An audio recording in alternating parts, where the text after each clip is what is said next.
I went out for a boxing movie. It turned out to be Rocky IV, and I got the role. And suddenly this kind of nerdy chemical engineering student, who was also a fighter, he ends up, being on his way to movie stardom. We spent a couple days with Dolph Lundgren, taping an episode in Los Angeles. We just released the content online. It's airing on TV here coming up, and we wanted to have a quick regroup to kind of get whatever takeaways all of us remember from that experience. So who wants to go first? I can go ahead and go. This was Brett's first shoot as an on-site producer, leading the shoot for us. And my observations before you get into your thoughts, I've never seen somebody more nervous going into it, but all of the nerves were unfounded because you killed it. Well, thank you. And I appreciate that. But it helps when you have a guest like Dolph who's willing to break some big news, and kind of that's what he did on this shoot, and made it feel even bigger than what it was with him revealing that he's been battling cancer for 8 years, since 2015. So before we get into the cancer stuff, take me through like what you're thinking about before the shoot. What's getting you worked up? Like, what are the things on your mind? Well, don't piss off Graham. Make sure everything is lined up. Make sure I have backup plans. Make sure, if we don't have time to do all the activities, what is our pivot, and just kind of hoping that everyone's on time. When you're dealing with people of Dolph's caliber, you never know what you're going to get as far as them showing up on time or whatever. How on time were they?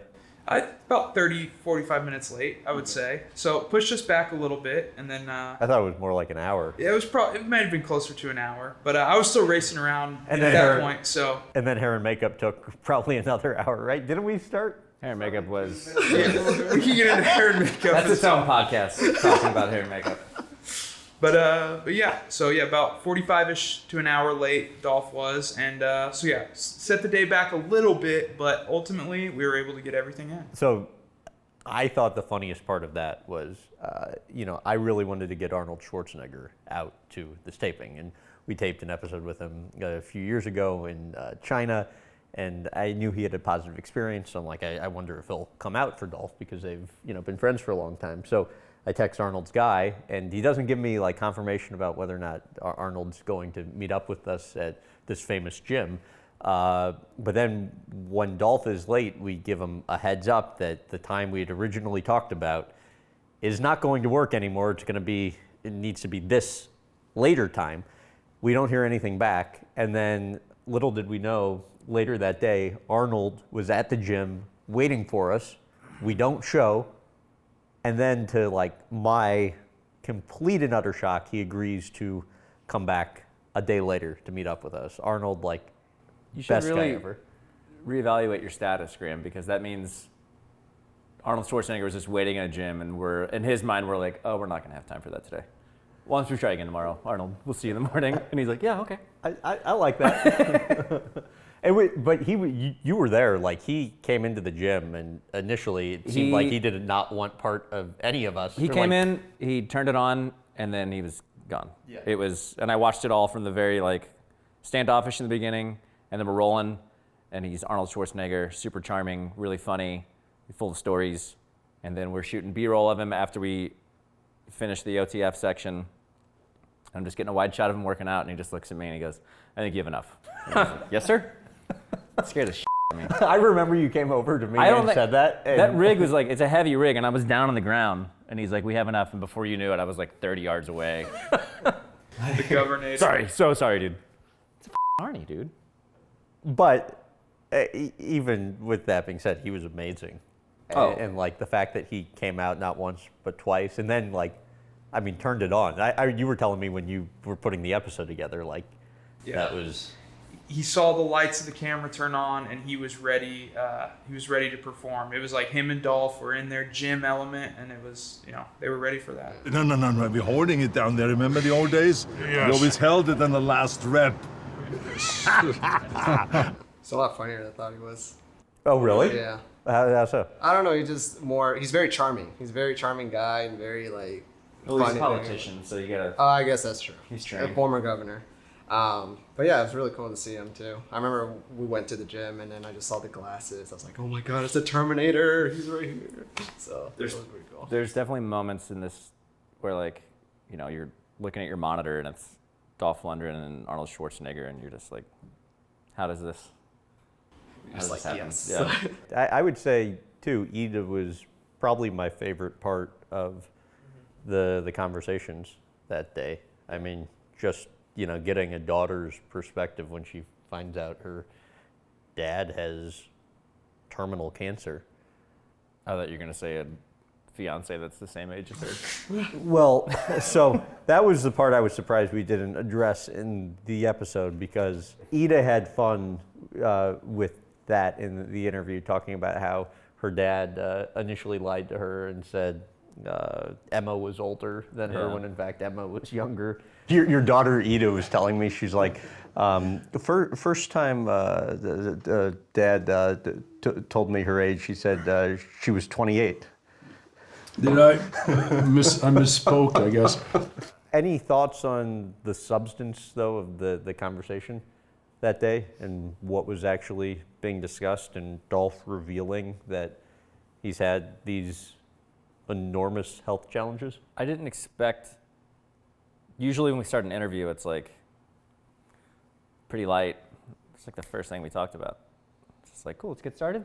Cancer. Like, it was and I think it just kind of happened naturally. Did you plan on doing that early in the interview? So we wanted to profile Dolph before we knew about any of these health challenges. And then unbeknownst to us, after he agreed to the taping, he's like, actually, I have this thing going on that I'd like to share with you guys for the first time, to put this out there. So we knew that was a topic that was important to him that gets discussed. So I just figured, let's go for it. Yeah. And yeah. Yeah, it was surprising to me to get it, because you got really emotional. Yeah, I remember sharing it with.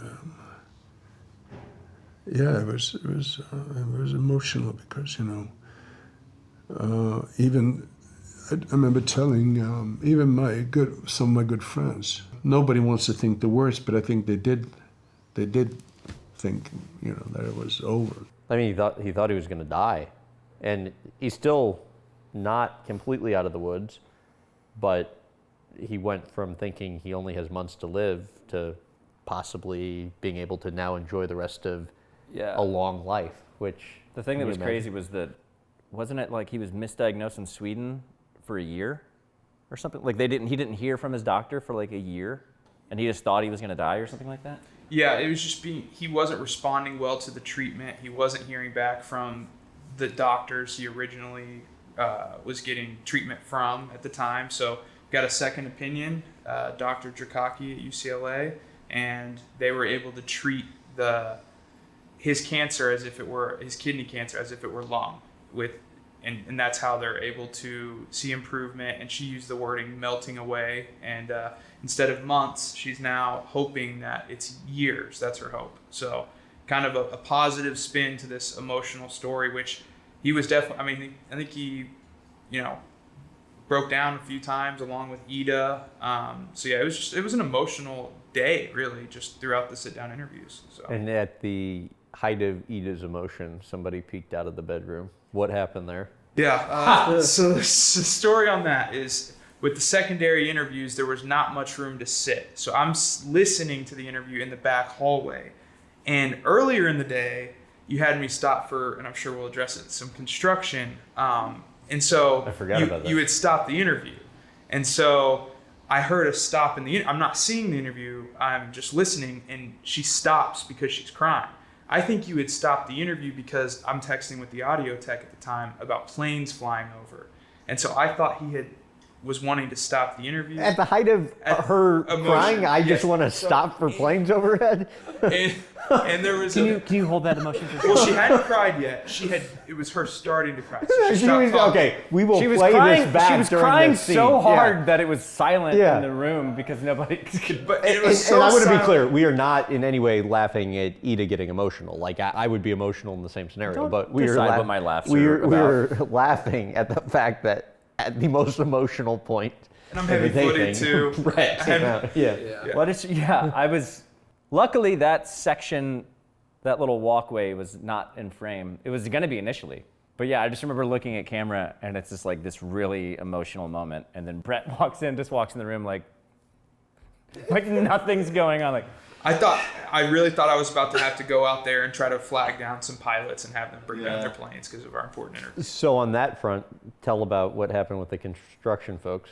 Yeah, so we were worried going in, I think the day before when we checked into the Airbnb about, we saw the house next door. You obviously don't see that when the Airbnb is listed, that the under construction. So they're banging, hammers, whatever.